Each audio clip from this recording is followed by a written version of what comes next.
अऊज़ु बिल्लाहि मिनश्शैतानिर्रजीम बिस्मिल्लाहिर्रहमानिर्रहीम अस्सलामु अलैकुम वरहमतुल्लाहि वबरकातुहू।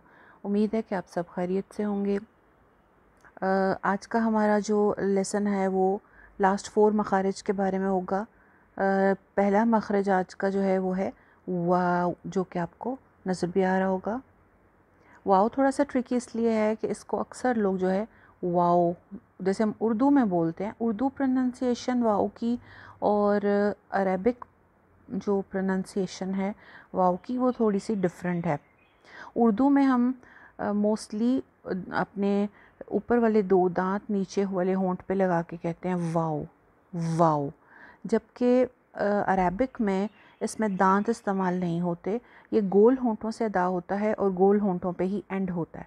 यानी इसको जब हम खोल के लिखते हैं, जैसा कि हम बाकी लेटर्स को भी देखते हैं कि खोल के कैसे लिख रहे हैं, तो इसको लिखेंगे वाओ ज़बर अलिफ वा, और लास्ट में वाओ जो जिसके ऊपर साइलेंट है, यानी जिसके ऊपर जज़म डली हुई है। लास्ट वाला जो वाव है उसके ऊपर पेश नहीं है कि उसको हम लंबा करें या थोड़ा सा, या वो साकिन वाव है। तो जब साकिन कोई चीज़ पढ़ते हैं तो उसके ऊपर हरकत तो नहीं है ना, तो उसके ऊपर पेश वाली हरकत तो नहीं पढ़नी।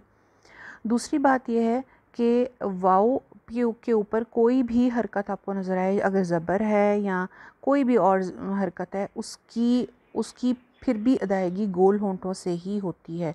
ये मिसकंसेप्शन है कि जी ज़बर है तो ये इसमें होंठ गोल नहीं हो सकते। इसकी अदायगी ही गोल होंठों से होती है। आपके होंठ जितने मैक्सिमम गोल होंगे उतना ही ये बेहतर अदा होगा। सर बोला करते थे कि पेंसिल की जो टिप होती है, आपकी जो पेंसिल का जो सिक्का होता है, उतना आपके होंठों में मार्जिन यानी कि रहता है। इतना छोटा सा, यानी कि होंठ जो है जब गोल होते हैं तो जो उसके अंदर होल होता है वो छोटा सा रह जाता है। तो इसको वही मद करके पढ़ेंगे क्योंकि सेंटर में अलिफ आ रहा है। वाव वाव गोल होंठों से शुरू करें, अलिफ के ऊपर आपके होंठ खुल जाएंगे। वाव, और लास्ट में जो है वो साइलेंट वाव अदा करना है। साइलेंट वाव पे भी होंठ आपके गोल होने चाहिए।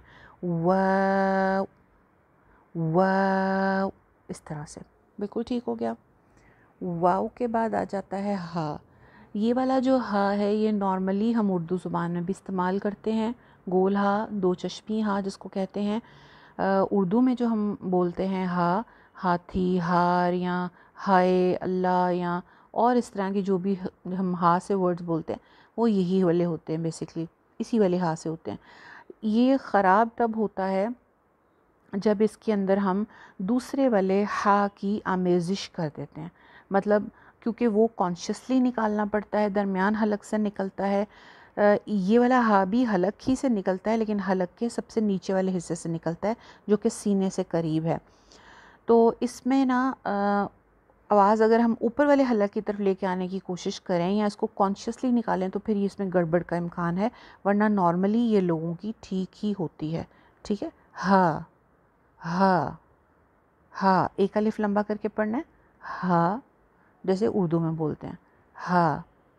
उसके बाद आ जाता है हमज़ा। हमज़ा, हमज़ा बोलने में हा मीम जे और लास्ट में फिर हा है, हमज़ा, इस तरह से। लेकिन इसकी जो साउंड है वो अ की साउंड है, जिसके बारे में मैंने बोला था कि ये आइन से मुशाबे है। यानी आ की जो साउंड है, अगर आइन जो है वो दरमियान हलक से ना निकले तो फिर वो हमज़ा की तरह से सुनाई देता है, अ की आवाज़ लगती है। हमज़ा के लिए आपको जैसे नज़र आ रहा है कि हलक के नीचे वाले हिस्से से निकलना है, ये हा और हमज़ा दोनों एक ही मखरज से निकलते हैं।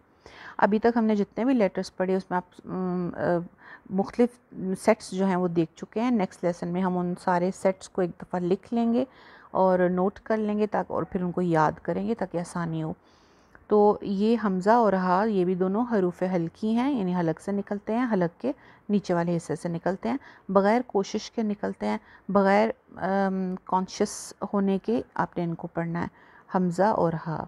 हमज़ा के लिए ज़ुबान को हलक में नहीं धकेलना, ठीक है, अ की साउंड के लिए। और लास्ट वाला जो है वो है या। या जो है ये वहाँ से निकलता है जहाँ से जीम और शीन ہم نے پڑھے تھے سیم اسی طرح سے.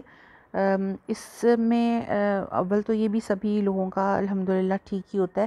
صرف ایک چھوٹی سی پرابلم کہیں کہیں آ جاتی ہے، اور وہ میں نے آپ کو جیم میں بھی مینشن کی تھی کہ اگر ہمارے زبان دانتوں کے بیچ میں لگے گی نیچے یا اوپر تو پھر گڑبڑ کا امکان ہے. پھر اس میں تھوڑی سی نا چھنکار سی پیدا ہو جاتی ہے، یا ایسے، یا یہ دیکھیں نا، یا وہ اس طرح سے عجیب سی شین اور چے کی آمیزش آ جاتی ہے. تو آپ دیکھ رہے ہیں تصویر میں بھی کہ زبان جو ہے، جو زبان کی ٹپ ہے وہ کہیں پہ بھی نہیں لگی ہوئی. آپ نے زبان کی نوک کو سمیٹ کے رکھنا ہے، دانتوں میں نہیں آنے دینا، اور زبان جو ہے وہ اوپر پیلٹ پہ لگانی ہے، تالو پہ لگانی ہے. یا اس کو بھی ایک الف لمبا کر کے پڑھنا ہے، یا. ٹھیک ہو گیا. چلیے ایک دفعہ ہم سارے لیٹرز کو ذرا ریوائز کر لیں.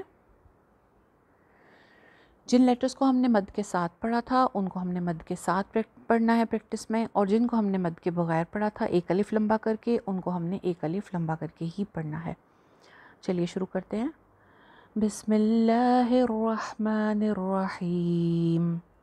الف با تا ثا جیم ہا خا دال ذال را زا سین شین صاد ضاد طا ظا عین غین فا قاف کاف لام میم نون واو ہا حمزہ یا.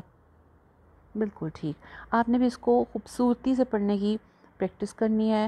جتنا اچھے آپ اس کے اوپر اپنے وہ بنا سکتے ہیں، ٹونز بنا سکتے ہیں، اتار چڑھاؤ اس کے اوپر لے کے آ سکتے ہیں، جتنی اچھی آپ اس کو رائمنگ وے میں پڑھ سکتے ہیں اتنا ہی پڑھیے. اور جس کی سر بولا کرتے تھے جس کا جتنا اچھا یہ مخارج جتنے اچھے ہو جائیں گے نا، مطلب یہ والے جو تختی کہہ لیں آپ اس کو، یا یہ والے 2 پیجز جو ہیں، جتنے اچھے طریقے سے کوئی الف با تا پڑھ سکتا ہے وہ اتنے ہی اچھے طریقے سے قرآن بھی پڑھ سکے گا. تو پوری جان لگا کے اس کے اوپر، کیونکہ اس کے اندر سارے رولز آ رہے ہیں. اور میں بیچ میں رولز اس لیے ذکر نہیں کیے، انشاءاللہ جب آپ رولز پڑھیں گے نا لاسٹ پہ میں آپ کو بتاؤں گی دوبارہ کہ کیوں الف با تا ثا کے اوپر ہم کہہ رہے تھے کہ اس میں سارے رولز آ جاتے ہیں. کیونکہ اس میں ساری ہی چیزیں آ جاتی ہیں. اس میں غنّے ہیں، اس میں قلقلے ہیں، اس میں مدیں ہیں، اس میں ہر چیز انہی اس کے اندر آ جاتی ہے. تو اس لیے یہ تختی بہت امپورٹنٹ ہوتی ہے. ٹھیک ہے، اچھے سے اس کو پریکٹس کیجیے گا انشاءاللہ. نیکسٹ لیسن میں ہم سیٹس دیکھیں گے کہ ہم نے کون کون سے سیٹس ابھی تک پڑھ لیے ہیں اور ان کو یاد کریں گے.